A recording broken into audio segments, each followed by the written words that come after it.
Okay, so welcome to our cave. This is our Appa, our 42-foot fifth wheel, and we've been recording in Polson. You know, we've been traveling like this for 6 years. Wait, 1 second. Before we get into that, what are we supposed to tell them to do? Because we're supposed to... Oh, subscribe and like.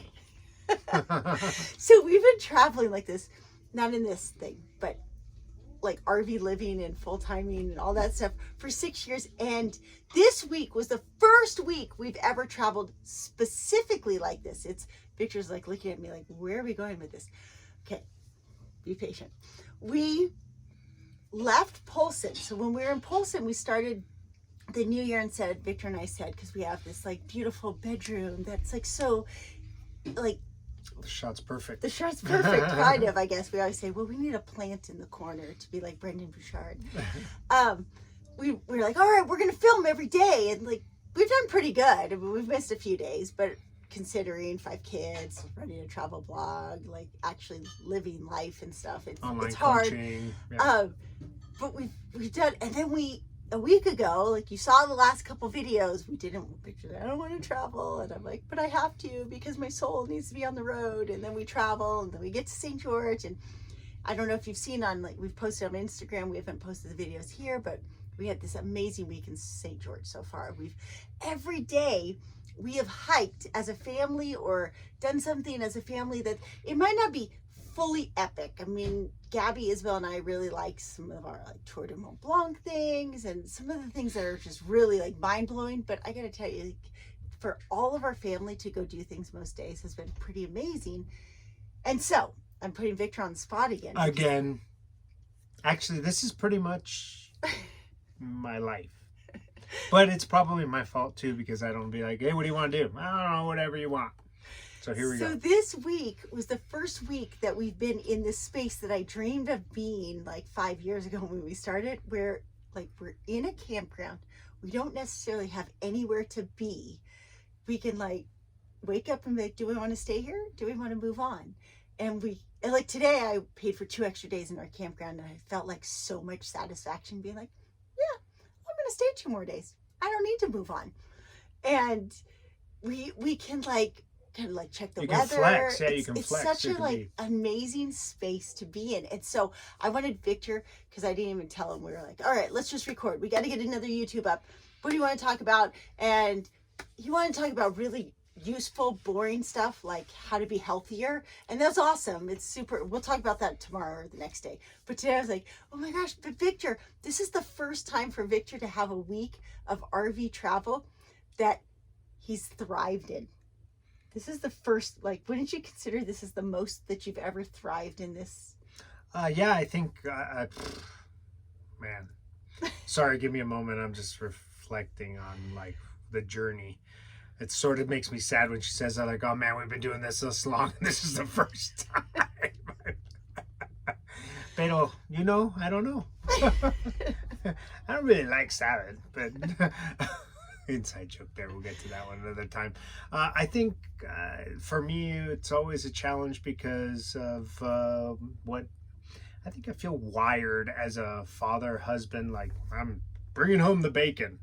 And there were many times when we first were doing this travel that I was trying to learn a different way to make money. And I felt those challenges as a father, like literally had to feel like, you know what, I don't, there's no security there. And Robin is quick to be like, hey, what we had before, that was faux security.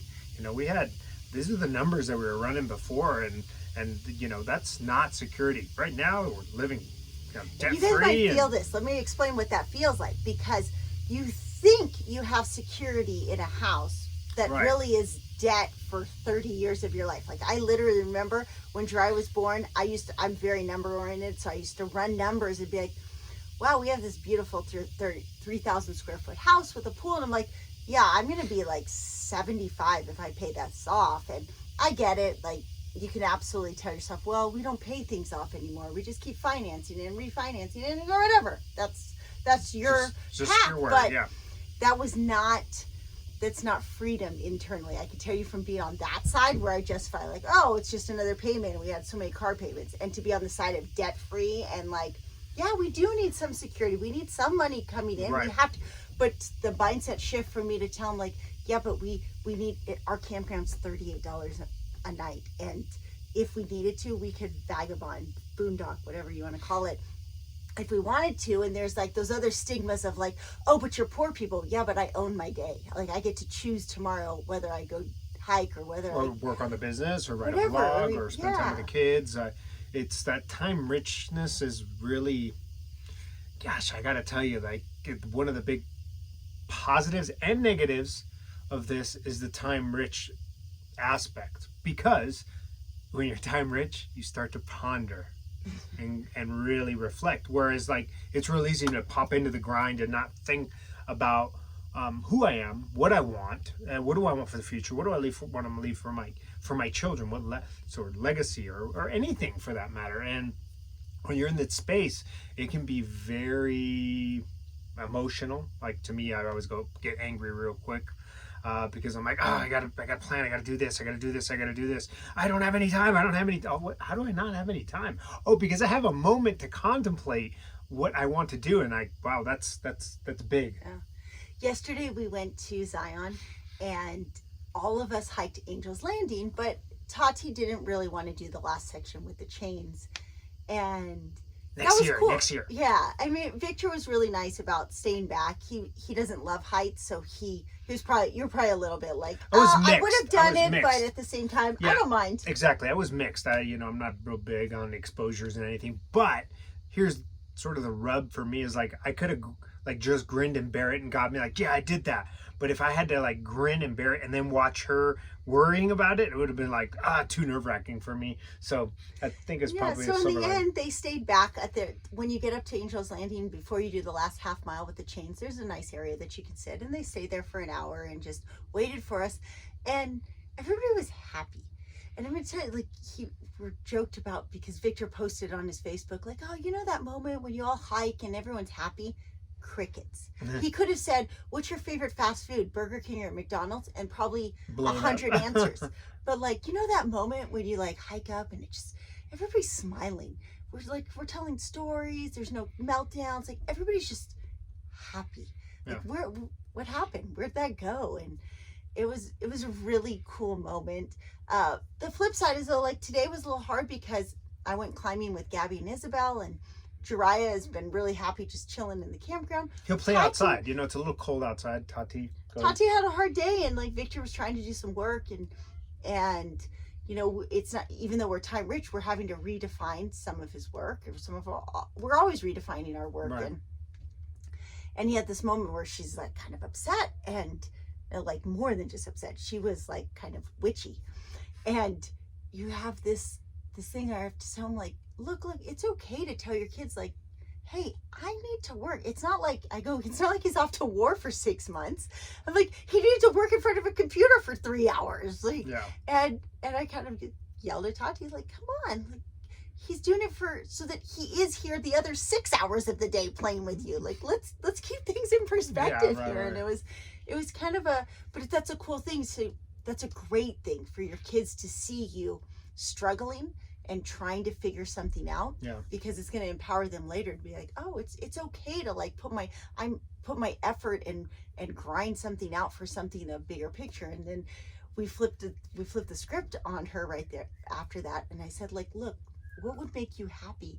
And she's like, well, I want to go swimming most days, and I want to do a hike that's fun and do gymnastics.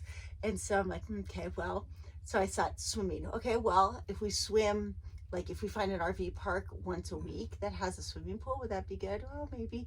Like gymnastics. Okay, where could I have Amazon ship me a gymnastics mat? Because we didn't pack one, but I don't really think that would make her that happy. And then I said, okay, well, you want to do fun hikes? Well, go research. Bring me back a marketing plan for what you would think are fun hikes. And sure enough, she did. She came. So we'll let you know where we're going next. But we just wanted to check in real quick and just we figured, it's not perfect. This is not production quality. Our room is really dark. I would love to paint all these walls white and make it like Insta famous, but it's not going to happen. It's just not.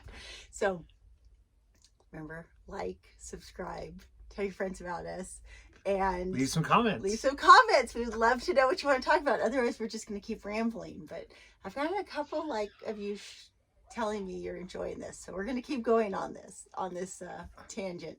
All right, thanks, you guys.